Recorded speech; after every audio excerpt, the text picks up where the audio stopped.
Well, I'm really thrilled to be here today to talk to you about security. Kitty's kind of a hard act to follow, though. I'm an introvert, which probably explains the security thing. And everybody tweet Kitty, and tweet me, follow me at Blue Sky Dig Strat, because Blue Sky Digital Strategy is too much for Twitter. So this is going to be a lot drier than the last talk. What we're going to talk about, I'm going to try to convince you why you need website security. I still see a lot of people that say, I've got this tiny little blog, hackers aren't going to care about me. Trust me, they will. Talk a little bit about HTTPS and SSL, 4 laws of website security. Then we'll talk about firewalls. I'll talk about IQ Block Country, which is a plugin that I like, and it's free. Then I'll talk a little bit about the security plugins. I could probably talk an entire hour about iTheme security, but we just don't have time for that. And I want to make sure that you're aware of all these different things that are available and the issues that you might run into.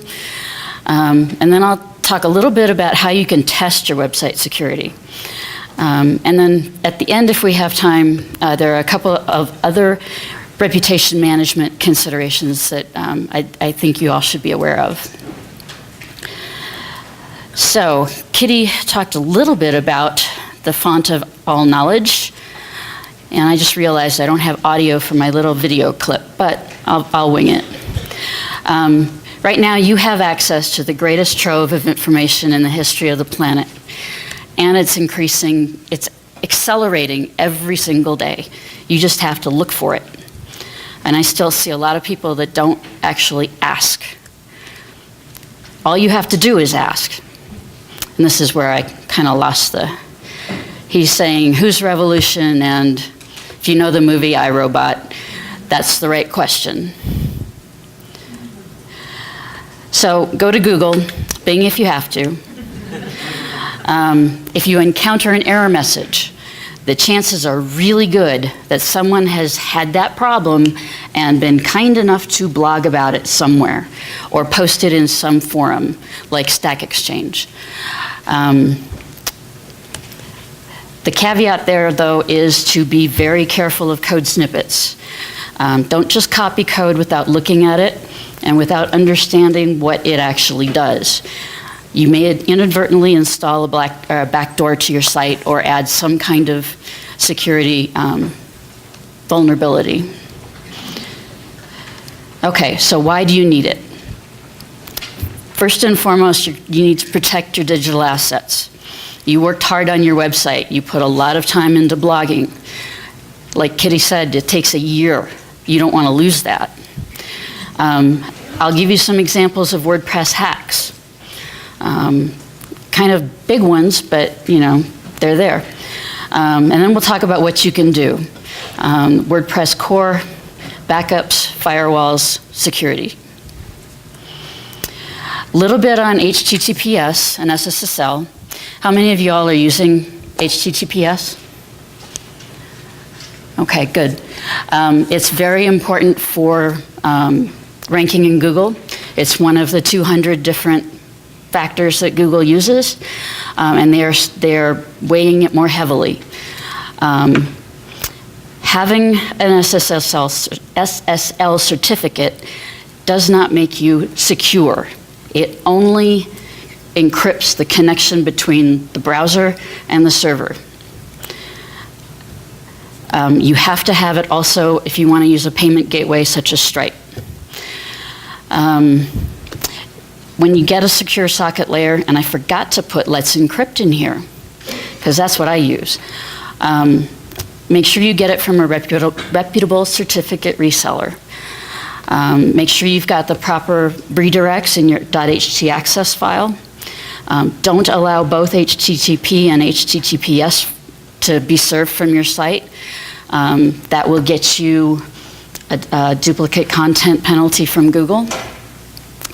And like I said, this alone does not make your WordPress website secure. It only secures the connection between the browser and the server. For plugins, there are two SSL, I'm hooked up on S's today.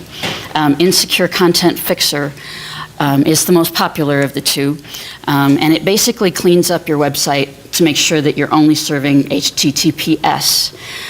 If you started your site before you got an SSL certificate, you will undoubtedly have some conflicts, some images, what have you, that are still being served HTTP.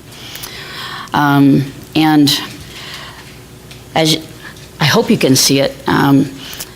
The first one here has got 100,000 plus active installations. The second one's only got 7,000. That's a good way to judge out of all the different plugins in the WordPress repository. Choose ones that people are using. Okay, so the first law of website security. Nothing, I repeat, nothing is unhackable. Like I said, you need to protect your digital asset, your investment of time and or money, if you pay someone like Kitty to build content for you. Traffic, your ad revenue, your online store, which is real revenue, and maybe most importantly, your reputation. Why? Every week, Google blacklists websites. Roughly 20,000 for malware, 50,000 for phishing.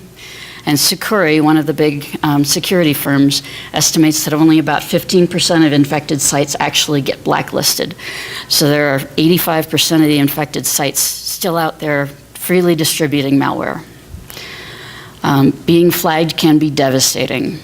It affects how your visitors access your site, how your site ranks, and the deliverability of your email. And I've listed the sources for some of this information at the bottom. And I forgot to mention, this is all on SlideShare. So if you go to my Twitter account, look me up on SlideShare, you'll be able to find all this, so you don't have to write it down. Blue Sky Dig Strat. And I'll have everything listed at the end too. Does anybody know what the most infamous WordPress hack to date is? Anybody heard of the Panama Papers? The data was released in April of 2016. WordFence wrote a big blog post on it right about that time. They believe it was a WordPress hack and an email hack, and there may have been a Drupal hack in there as well. It was a real disaster. The WordPress hack was accomplished through the Revolution slider, which is notorious for issues.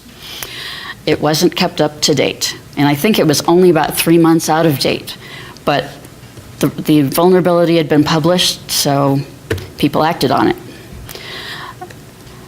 2.6 terabytes of data were stolen. Roughly 40 years of records. It showed widespread illicit financial activities, tax evasion through shell companies. Hundreds of billions of dollars were lost by almost 400 companies. 140 politicians from more than 50 countries were involved. And they're still running WordPress. But they've put up a pretty good firewall. Well, that sounds like a good one. I'm not sure which firewall they're using. I can't see it. And there's one source, another source, and there's the WordFence blog post about it. Oops, and somehow I got my animations backwards. So that was Mossack Fonseca. So who got burned? Kind of a who's who. I know that you probably can't see the titles, but Prime Minister of Iceland, Iraq, former Iraq, Ukraine, people close to Putin. I mean, it was a big hack. Okay, more recent examples. The CAPTCHA plugin backdoor. Anybody using the CAPTCHA plugin? Good. It was a commercial plugin, had over 300,000 active installations. It was sold in September of 2017. The new owner installed a backdoor that allowed them to install cloaked backlinks on affected sites. It was taken down from the repository, claiming that WordPress.org said that they couldn't use WordPress in the title of the plugin, but WordFence did some digging because it has such a large audience and discovered this backdoor. So it was a backlink scheme, and it's a company that has a history of that, apparently. Also in December, a crypto mining campaign that was using brute force attacks, and it was targeting WordPress websites using a command and control malware. It used stolen resources to both launch attacks on other WordPress sites and to mine the cryptocurrency Monero. There are other pieces of malware running around trying to grab your CPU in your house, in your office, to take little bits of electricity to do exactly the same thing, to mine Monero and other cryptocurrencies instead of the hackers buying tons of time on Chinese servers that are running off of coal. So malware was detected by a WordFence scan. Check your server resources, monitor blacklists. That's the only way to find out if you've been hit. And make sure you harden your site against brute force attacks. And I'll talk about that in a little while. So, WordPress core. It's open source, as I'm sure you all know. It's very secure. It's audited regularly by hundreds of developers, but you must keep it updated. The biggest source of hacks on WordPress sites is not keeping your software updated. And WordPress core will automatically update for minor security updates. In some cases, you might have to upgrade for the major updates. But the biggest source of hacks are the plugins. And you must keep those updated as well. It is a misconception that WordPress is not secure. WordPress is the most hacked, but it's only because it's by far the most used CMS out there. And this is current WordPress market share by w3text.com. And it's almost 30% of all websites are being run off of WordPress. Security does analyses. They haven't published one since the third quarter of 2016, but this is a distribution of infected websites based on platform. And you can see WordPress was by far the greatest, but it's very similar to that last graph that I showed you, just because WordPress is so used. And that report claims that 55 to 61% of all infections were due to outdated WordPress core software.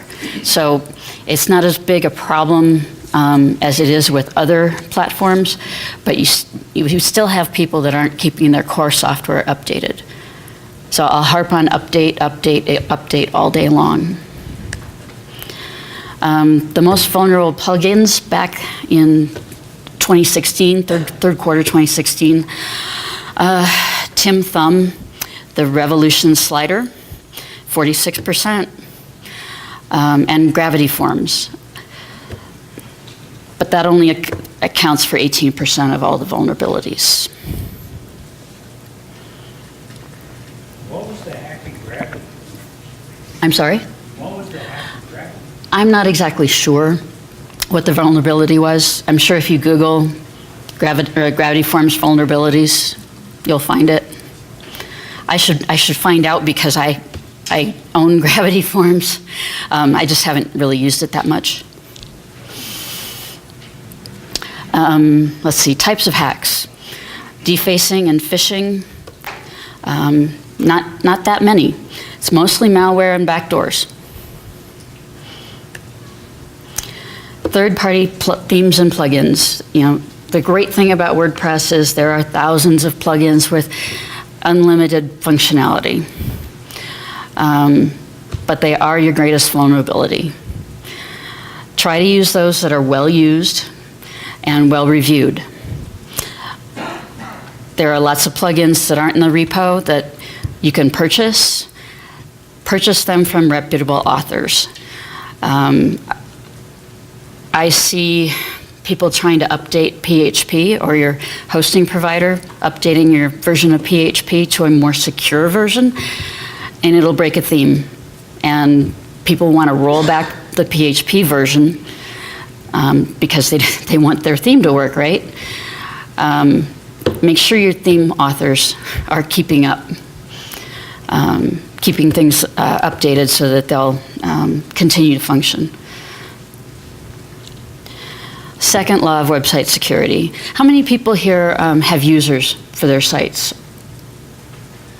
Not that many. Okay. This especially applies to you. The principle of least privileges. Role control. Only give your users the access privileges they need. I've got one site where people were demanding that they have admin access, and I'm like, no. If a user can destroy something, they will. Plugins such as Adminimize hide what you don't want users to access. Plugins like Capability Manager Enhanced, which is a mouthful, can help you modify the standard roles in WordPress, so you can build custom roles to give people the access that they need.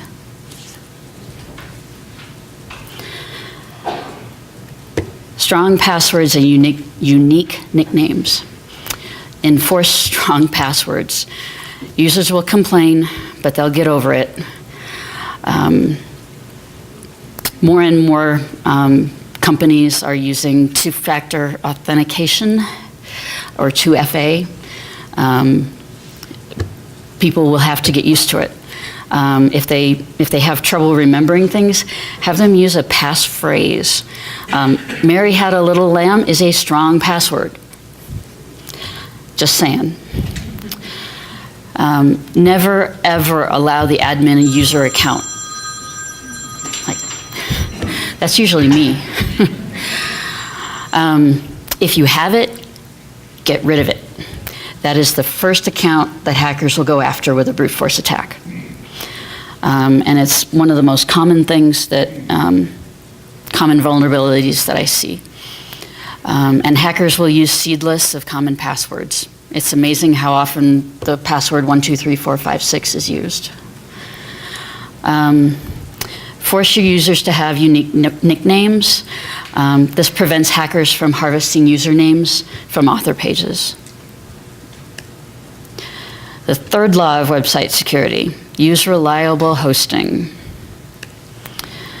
How many of you guys are on shared hosting? Come on, be honest. No? Good. You have, on a shared host, you have many websites on a single server.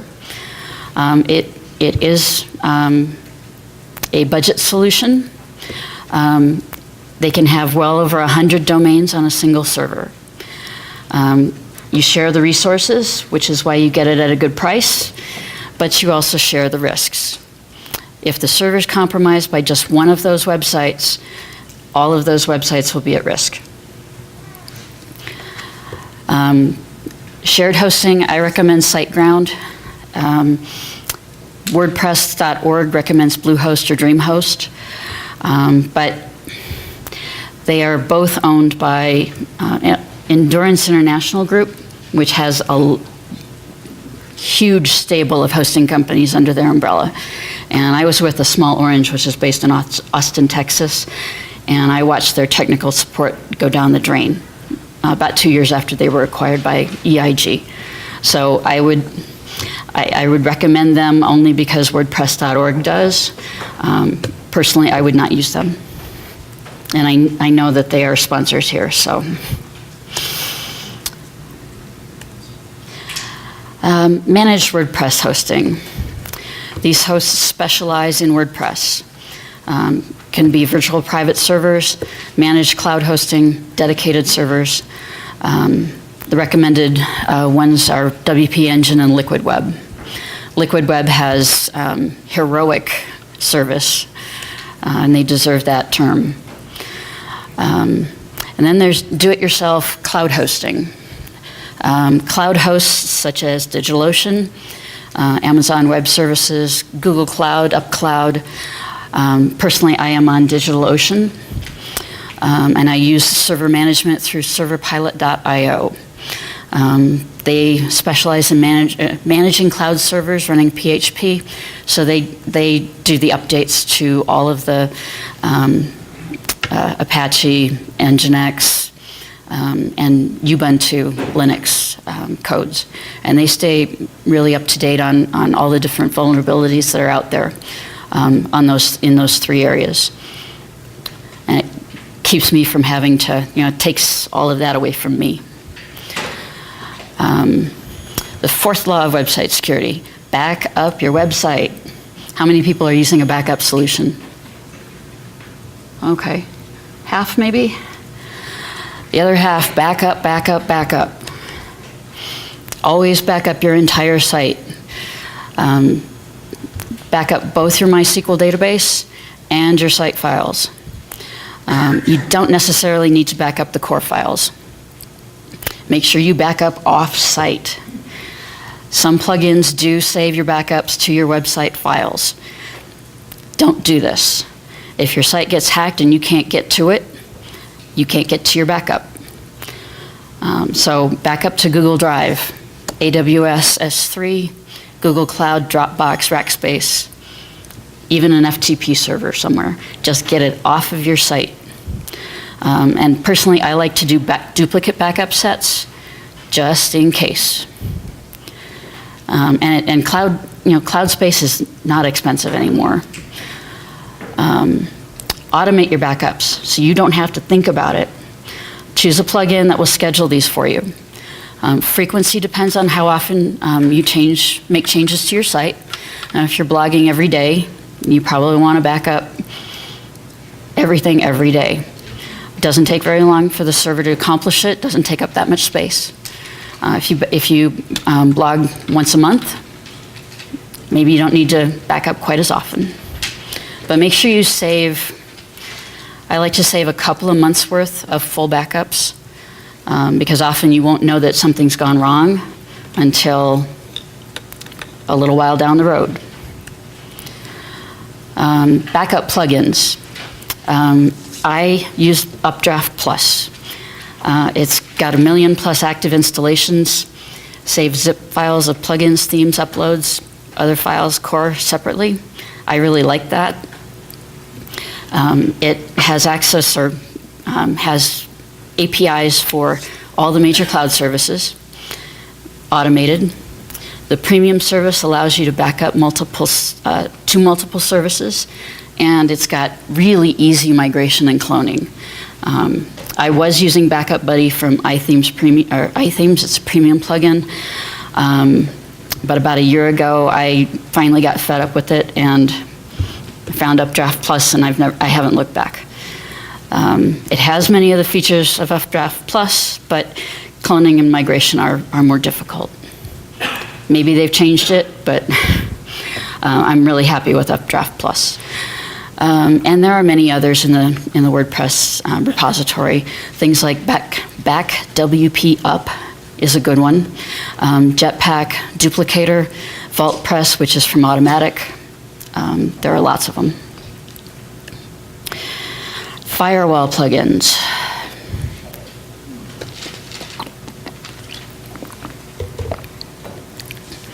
There are lots of those too.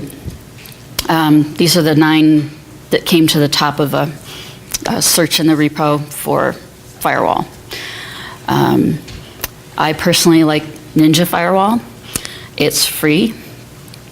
It has a few, paid add-ons, but the main functionality is free. WordFence Security has 2 million plus active installations. I haven't used it, so I'm not sure how much of it's free. Usually the firewall is a paid service, in my experience. The BBQ, Block Bad Queries, is another really light plugin. And then there's the all-in-one WP Security and Firewall. So, and Securi also has their version. But I'll talk about Ninja Firewall in a little, or next, I guess. The WordPress edition has 20,000 active installations. It does add rules to your .htaccess file, so it needs to have write capability. It also adds a file called .user.init, or ini. The code for that is up there. And basically, Ninja Firewall is loaded and runs before your WordPress site is loaded. So it's in front of your, it's between your site and the client. So basically, it just lets it shut down bad traffic. Yes. Overloads your server. Right, and these are the different options that you have available. I just did a couple of screenshots from one of my sites yesterday. I've got it running in full web application firewall mode. It's actually really easy to set up. If you have write access to your .htaccess file, it sets itself up.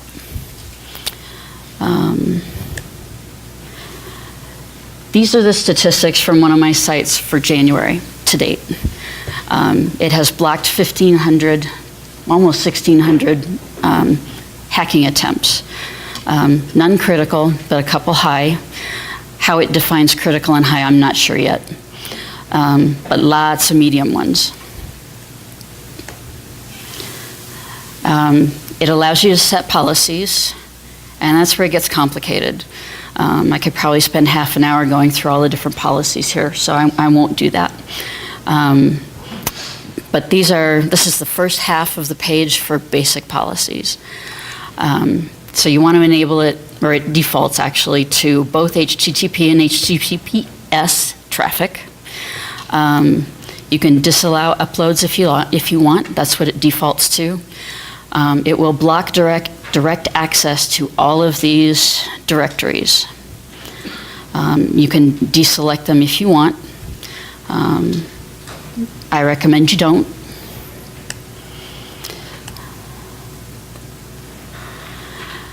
The second half of the page, and the top one is important in my opinion.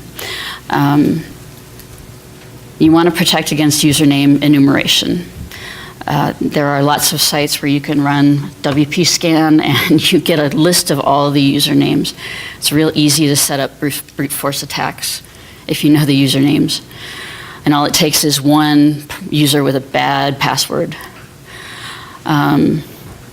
The REST API is another story altogether. I should probably be blocking it here, but I'm not. Let's see, post requests to content themes, force SSL for admin and logins. That defaults to no. I've actually got that forced elsewhere, so I don't want to confuse everything. You can disable the plugin in theme editor. This is one place to do it. I have it done in iTheme Security. And you can disable plugin and theme update and installation as well. And you want to make sure you add the administrator to the whitelist. You don't want to lock yourself out. This is another plugin that I really like. It's free, called IQ Block Country. And I was getting all kinds of messages from iTheme Security saying such and such is trying to log into your WP-admin page. And it got really annoying, so I went looking for a solution. And some of the plugins like Securi and WordFence have this capability, but it is not free. You have to get their premium version to get this functionality. It currently has 30 30,000 million. Well, that doesn't make any sense. 30,000 plus active installations. It can block access to both the front end and the back end. It does this based on the GeoIP-like database from MaxMind. You do have to have FTP access to your site files because you need to put that database into your uploads folder. But the plugin tells you exactly what you need to do. The database is free, but you must update it occasionally. You can subscribe to the database and get automatic updates. I haven't seen the need to do that yet. You can block all except the whitelist. I guess I should have done this.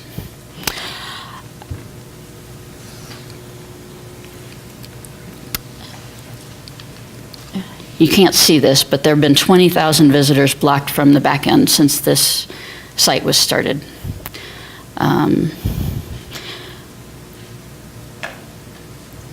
So is that blocking on a country-by-country basis? It is. So mainly you use it to block Russia?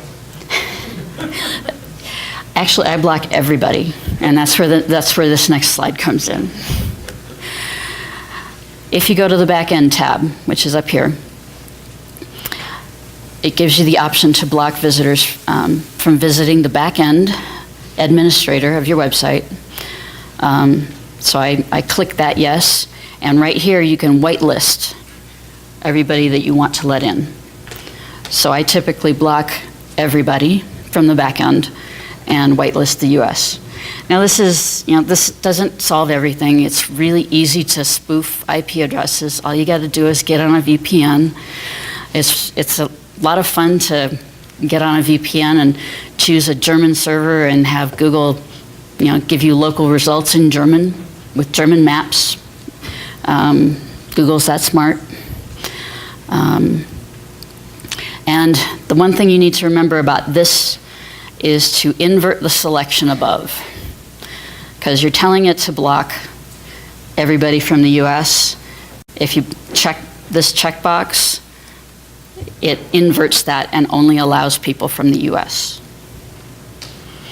And that's only to the back end. If you go to this tab up here, that's the front end. So you can block that as well. You can block pages, categories, etc. And over here, there's a logging function as well. So you could use that if you wanted to optimize your site just for France, and nobody except France can even see your site. That's right. Is that right? Yes. Okay.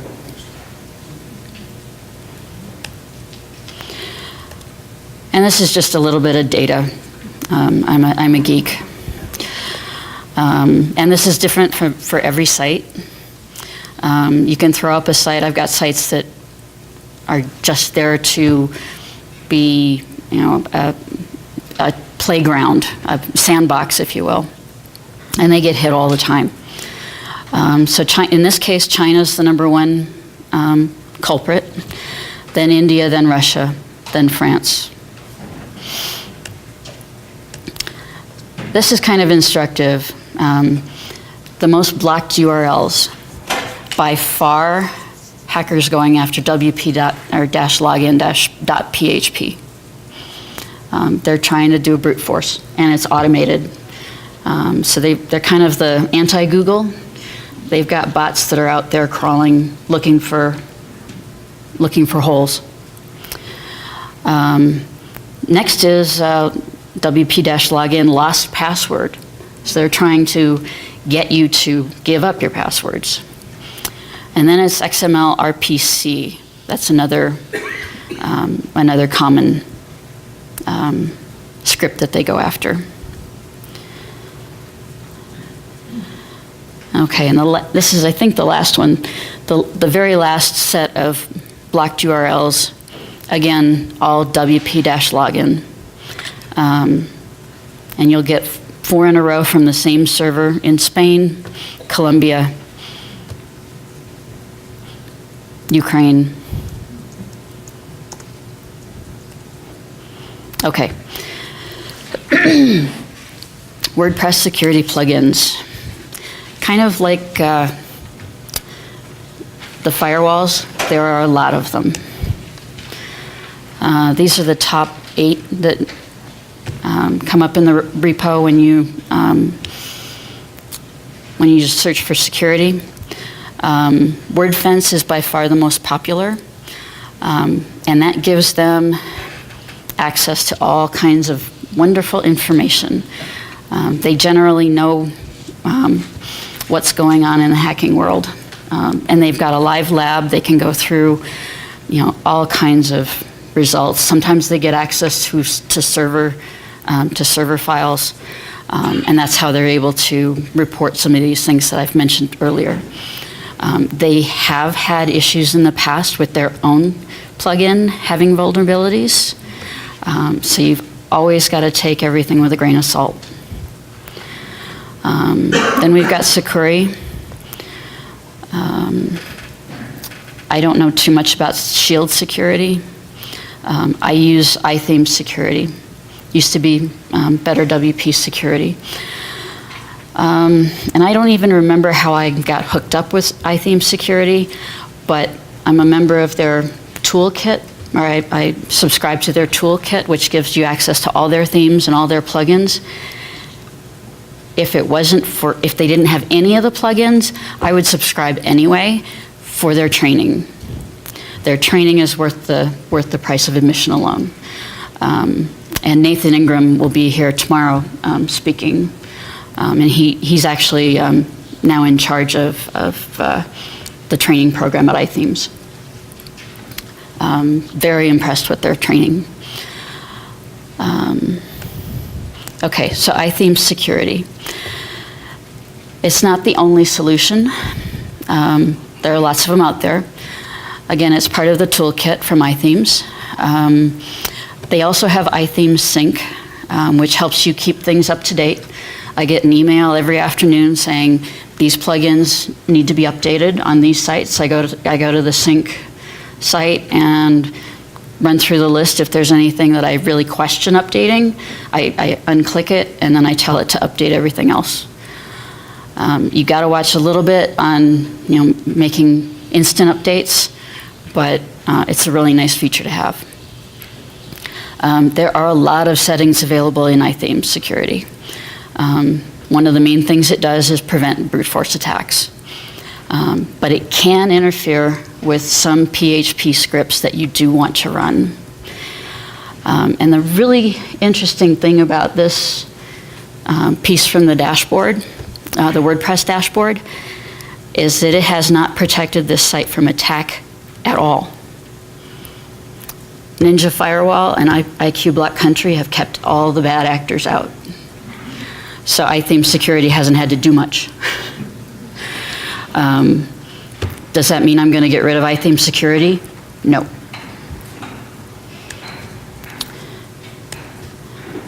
The dashboard.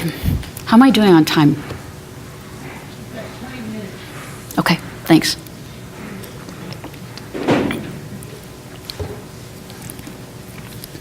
Okay, the first one up here is security check. It will, at the one click, go through and fix all your security issues that it sees. One of those things is enabling two-factor authentication. I generally don't, or go back and turn that off. I don't like putting lots of roadblocks in front of people either, but the day's coming when I will use 2FA. And I use 2FA to access a lot of my accounts, like DigitalOcean, my domain reseller accounts, things like that. And Authy, it's not in here, you might want to write this down. Authy is a great, it's not exactly a plugin, it's an extension for Chrome, but it runs through the Google Authenticator and gives you all your codes in one place. It's a real handy tool for keeping all your different two-factor authentication. How do you spell that? Authy, A-U-T-H-Y.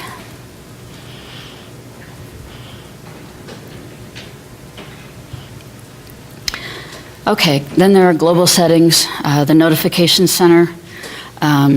This is where I was getting all the notifications that people from outside the US were trying to access my back end.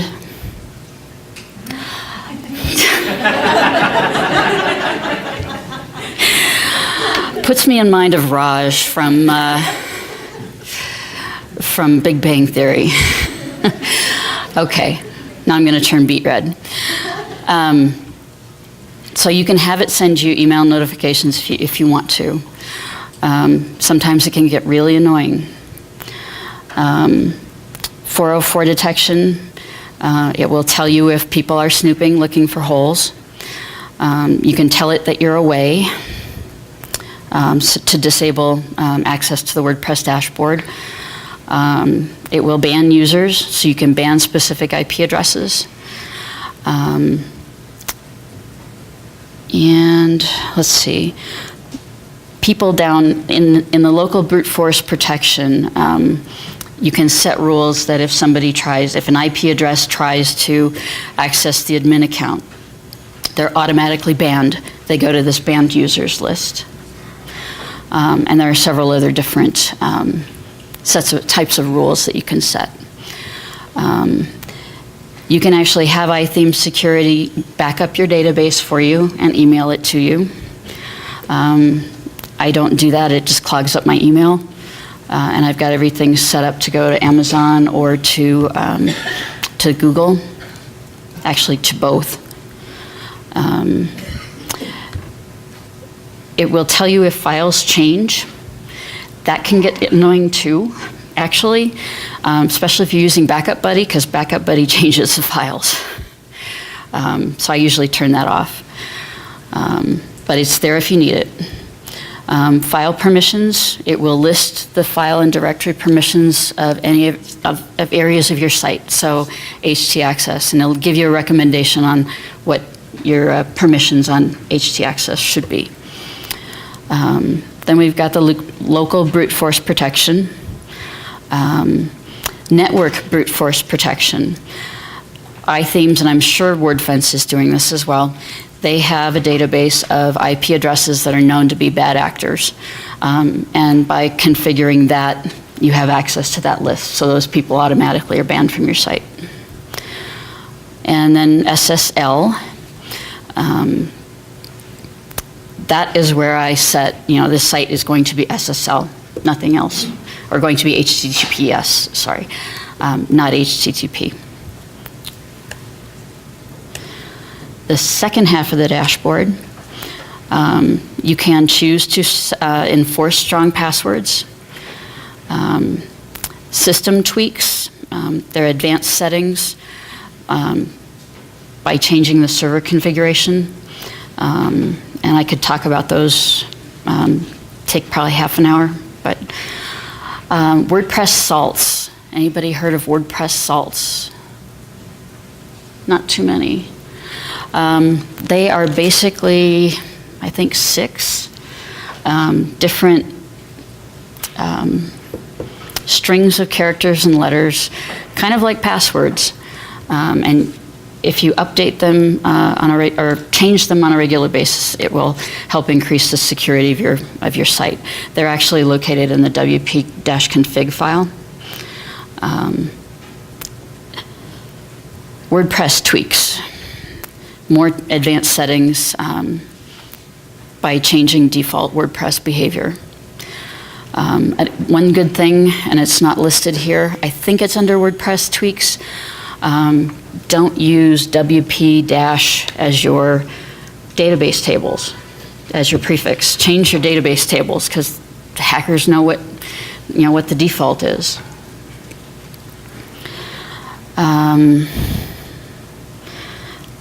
And the rest of these are pro features. It has a reCAPTCHA, 2-factor authentication.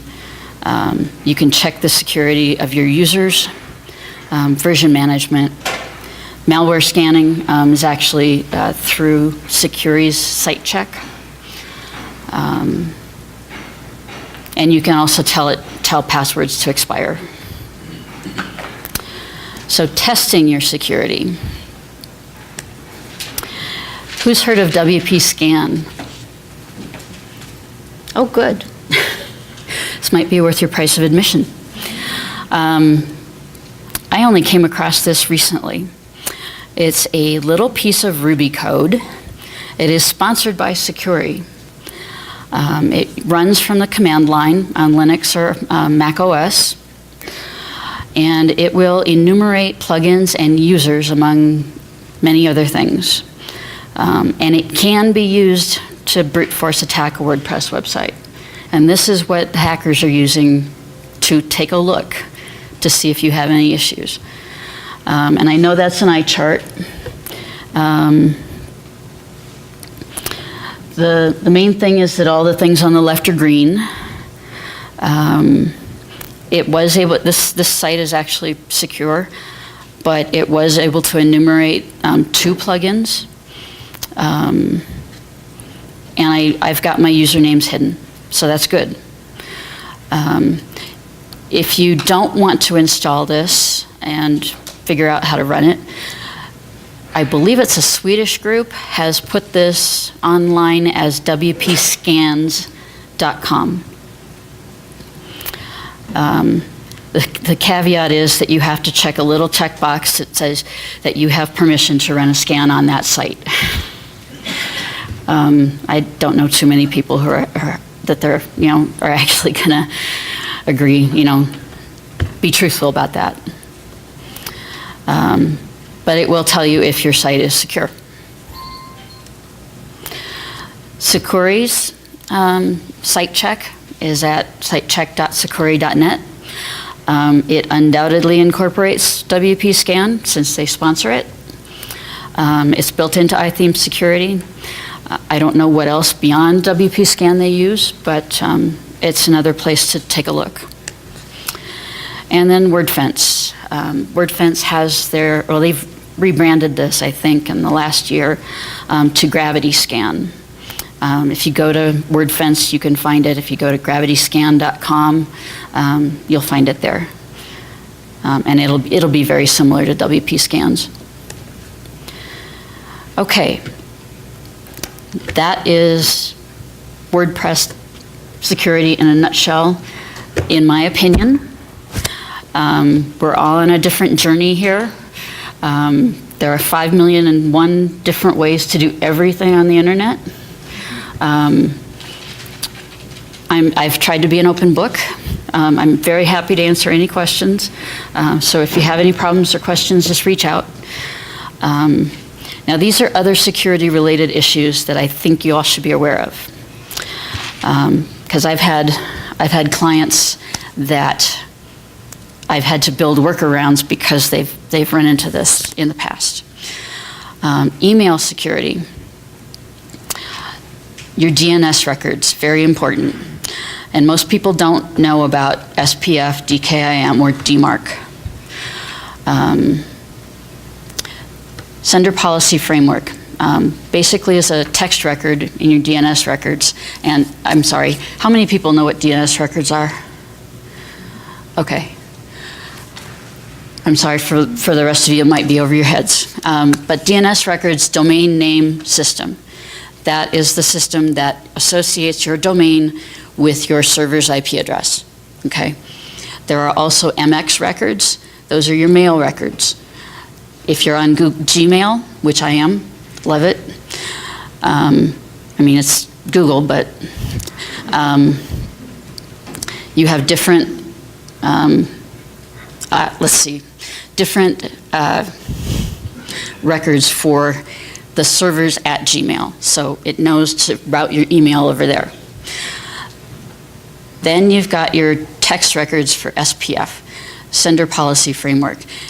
That record authorizes those servers to send mail for your domain. And it looks like that text record right here. Then there are DKIM records. They are also text records. It stands for Domain Keys Identified Mail. It's a key-based DNS record, so you have to request a key. So it's 128 characters or 256. And that key is then associated with messages coming from your domains. So it's cryptographic authentication of your emails. And you can learn more at dkim.org. And then DMARC is Domain-Based Message Authentication Reporting and Conformance. The DMARC record, it's a text record. It specifies the policy for how to handle any email that fails SPF and DKIM authentication. So I have a client that is getting a lot of, well, AOL, they've got a lot of people still on AOL. AOL flagged their domain a while back as sending spam. Almost impossible to get email from this domain to those people. So I had to do a workaround using, instead of a .org domain, I had to go to a .com that wasn't blacklisted. So if you get email blacklisted, it's going to be really hard to get unblacklisted. So I recommend looking into getting these records set for your domains. People are really pushing DMARC, but not that many people know about it yet. But basically, these records detect and prevent email spoofing. They prevent some spammers from using your email addresses to send mail. It combats phishing and email scam or spam. It protects your email reputation, keeps you off those blacklists. And I actually use this service at demarkian.com. It's free for 3 months, I think, but it will tell you what domains are trying to send email off of your domain. And I'll show you some data here. This is an example of the site that I was talking about from November 1st through yesterday. And basically, everything in red is bad. So there are domains primarily from Vietnam and India that are still sending spam email, claiming to be that domain. So it's just one more thing to make you aware of. Okay, I know that was a ton of information. If you'd like to have further discussion, you can reach me at all of those places. Again, the slides are on SlideShare down here at the bottom. And I'd be happy to answer any questions.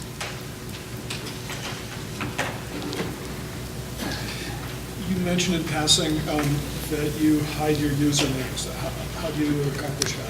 Ninja Firewall. It's got that setting. I can go back and show you if you like. And it does a good job. So I had a WordPress client who had now dated WordPress, and they got hacked, and they were sending out tons of emails, huge amounts, and it got the whole IP blacklisted on that shared server. What can they do to recover their reputation so they can send email again? It's really hard. Like I said, with that .org domain, I had to build a workaround for the AOL, just using the .com equivalent domain. And some of that is their fault because they have users that refuse to update their AOL clients. Unbelievable, but true. There are, let's see, I want to say it's DMX, but there are blacklist services. I get emails from one of them. I don't really use them. But if you Google email blacklist removal services, I'm sure somebody will come up. I haven't had to deal with it that bad. I was able to do the workaround because they had the other domain. Oh, I'm sorry. When you mention using unique nicknames in WordPress, could you explain exactly Sure. what you mean by that? Sure. In a user profile, you have your username, but you also have a nickname. Usually they're the same, but you can set that nickname to be something else, whether it's their first name, last name, first name, what have you. And you can do that when you create the user account. iThemes just makes you, or forces you to make it different. And it's mainly if you have users that are registering their own accounts. You know, if you've got public registrations on your site, it'll force them to use a separate nickname. I mean, even if you don't, that helps protect your usernames from getting done. Right, because the nickname is what's shown on the author page. Gotcha. Okay. Yes, sir. I wonder if you could characterize the amount of overhead or expense that is now being borne by, let's say, substantially large enterprises that have prominent domains to deal with this kind of stuff. I haven't worked for one of them, so, but I have to agree. I think it's probably huge. I work for a large nonprofit store. Yes, I'm familiar. They faced that AOL challenge a while ago. We had a facility for sending emails from their, database system, and we got the message that it was failing to deliver to AOL.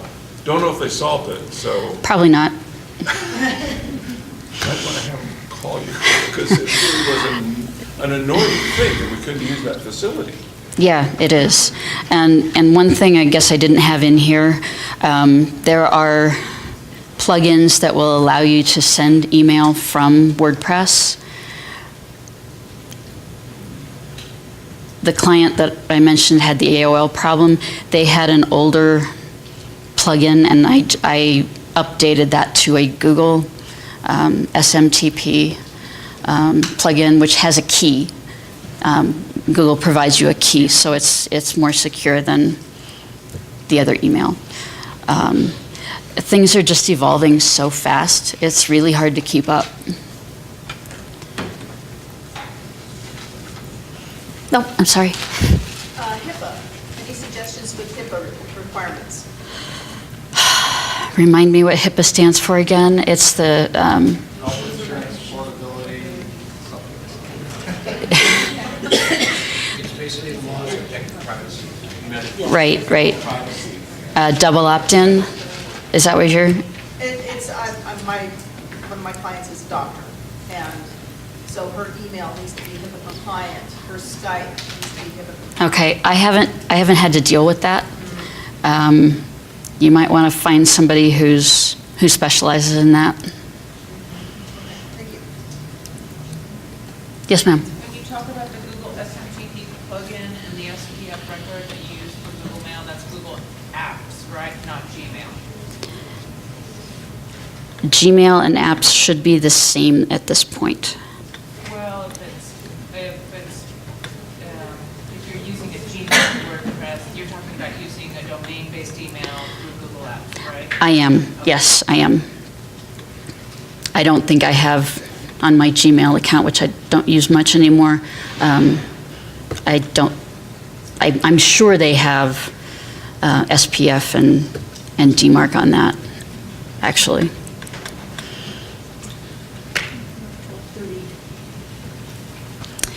Well, thanks, guys. I know that was kind of drinking from a fire hose.